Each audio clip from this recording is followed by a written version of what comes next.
Tweet देख रहे थे। उन्होंने कहा है कि हमने बिहार के 50 लाख युवाओं को नौकरी और रोजगार दे दिए। अगर आपने 50 लाख युवाओं को नौकरी रोजगार दिए तो उनकी सूची सार्वजनिक कर दीजिए। 50 लाख युवाओं को मोदी जी ने 11 साल में नहीं दिए हैं, इन्होंने बिहार में दे दिए। ये हास्यास्पद है। देखिए, कल से वोटर अधिकार यात्रा लोकसभा में नेता प्रतिपक्ष आदरणीय श्री राहुल गांधी जी, बिहार विधानसभा में नेता प्रतिपक्ष श्री तेजस्वी यादव जी और हमारे इंडिया गठबंधन के तमाम साथी सहयोगी दल, जिस तरह से पिछले 26 जून से चुनाव आयोग ने जो आनन फानन में मतदाता सूची पुनरीक्षण कार्यक्रम की शुरुआत की थी और 27 जून से तेजस्वी जी लगातार कह रहे थे कि इसमें अनेक विसंगतियां हैं, चुनाव आयोग की तरफ से पारदर्शिता नहीं बरती जा रही, चुनाव आयोग का एक पक्षीय रवैया था, चुनाव आयोग से जो हमारी मांगे थी, शिकायतें थी, शंकाएं थी और जो हमारे सुझाव थे उन पे भी चुनाव आयोग ने कोई अमल नहीं किया। तो लगातार फिर उसके बाद दिल्ली में भी चुनाव आयोग से बैठक हुई, पटना में भी हुई, उसके बाद बिहार बंद हुआ, बिहार विधानसभा में भी, वहाँ संसद के दोनों सदनों में भी, राज्यसभा लोकसभा में भी 300 से अधिक सांसदों ने निर्वाचन आयोग तक पैदल मार्च भी किया और सबसे महत्वपूर्ण हम लोग कोर्ट में भी गए। तो चुनाव आयोग ने तो अपना अड़ियल जो रवैया अख्तियार किया हुआ था, उन्होंने तो कुछ सुना नहीं, क्योंकि वो तो भारतीय जनता पार्टी के प्रकोष्ठ के रूप में जो वहाँ से दिशा निर्देश प्राप्त हुआ उसके अनुसार चुनाव आयोग काम कर रहा था। लेकिन माननीय उच्चतम न्यायालय ने हमारी बातों को, राष्ट्रीय जनता दल भी एक पार्टी थी कोर्ट में, तो उन्होंने भी माना और उन्होंने जो 65 लाख लोगों के जिनके नाम काटे हैं उनकी सूची सार्वजनिक करने का निर्देश दिया है, आधार को दस्तावेज के रूप में मानने की बात हुई है।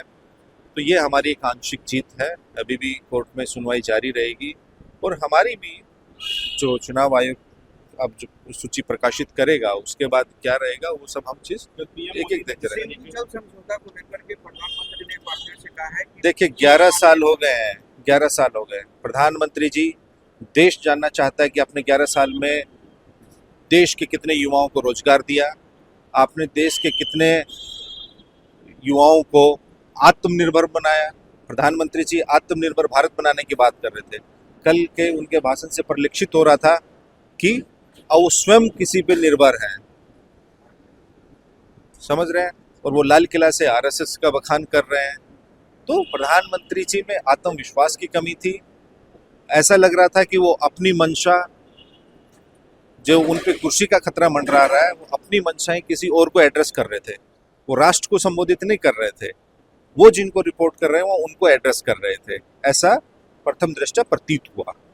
और दूसरा, आप बेरोजगारी पे आपने कोई बात सुनी, महंगाई पे सुनी, गरीबी पे सुनी, देश में हमारे आतंकवादी पहलगांव में कैसे घुसे उस पर कोई चर्चा सुनी।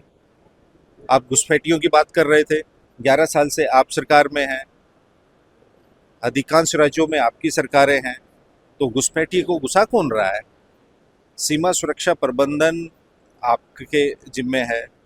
तो 11 साल में आपने क्या काम किया? कहाँ से घुसपैठी आ रहे हैं? तो उसके तो अगर आ भी रहे हैं देश में तो उसके दोषी भी आप ही है, कोई और तो है नहीं। तो इसकी तो अब 11 साल हो गए। अब 11 साल में आप अब 200 साल पुरानी, 400 साल पुरानी बातें करना छोड़िए। जो ज्वलंत मुद्दे हैं, अर्थव्यवस्था के क्या हालात हैं, पहले आपने देश में नोटबंदी की, कोरोना काल में आपने देशबंदी की और अब आप वोटबंदी भी कर रहे हैं। तो ये ज्वलंत मुद्दों से ध्यान भटकाने के लिए इनको कुछ नहीं मिलता है तो पाकिस्तान पाकिस्तान या मुसलमान मुसलमान मुसलमान।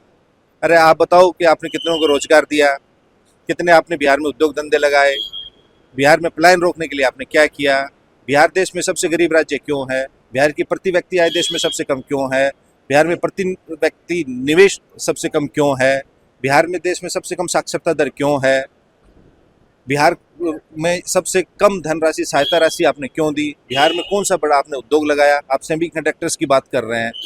आप ये बताइए कि बिहार में आपने एक सुई भी लगाने के कोई कारखाना लगाया? आपने PM Shri mega textile park योजना के तहत देश भर में 7 मेगा टेक्सटाइल पार्क दिए। बिहार को आपने क्या दिया? बिहार इतना बड़ा कंज्यूमर स्टेट है तो आप बिहार के लिए क्या कर रहे हैं? आपकी डबल इंजन की सरकार है। बिहार ने तो आपको 40 में से 39 सांसद दिए 2019 में, अभी भी आपको 30 सांसद दे रखे हैं। कम से कम बिहार आपको जो वोट देता है उसकी मजदूरी तो दे दीजिए बिहार को। आप जूट मिल, चीनी मिल, कॉटन मिल, पेपर मिल, कुछ तो शुरू कीजिए। टेक्सटाइल पार्क आप यहाँ नहीं लगाते हैं, किसी प्रकार का इंडस्ट्रियल क्लस्टर आपने नहीं लगाया है।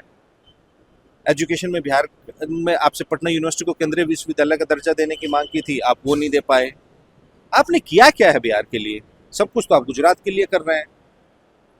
भाई बिहार देश का जनसंख्या के आबादी के अनुसार देश का तीसरा सबसे बड़ा राज्य है। हर 10वां भारतीय बिहारी है, हर 10वां भारतीय बिहारी है। तो आप हर 10वें भारतीय के लिए क्या कर रहे हैं? आप बिहारियों के लिए क्या कर रहे हैं? खाली आएंगे, अब भाषण देंगे। 5 बार आ चुके हैं, आप बता दीजिए आपको क्या दिख रहा है? तो ये हम सिर्फ मुद्दों की बात करते हैं। हमारे नेता तेजस्वी जी 2020 में उन्होंने मुद्दों की बात की, अभी मुद्दों की बात कर रहे हैं। अब इन्होंने वोटबंदी के जरिए क्या करना शुरू किया? अब ये कहते हैं कि मतदाता भी मेरी पसंद का हो, जो इनको वोट नहीं देगा उसके नाम भी काट देंगे। तो इसके विरुद्ध में कल से यात्रा शुरू है सासाराम से। श्री राहुल गांधी जी, तेजस्वी जी, हमारे गठबंधन के CPI ML, CPI, CPM, VIP party के सभी नेता वहां उपस्थित रहेंगे।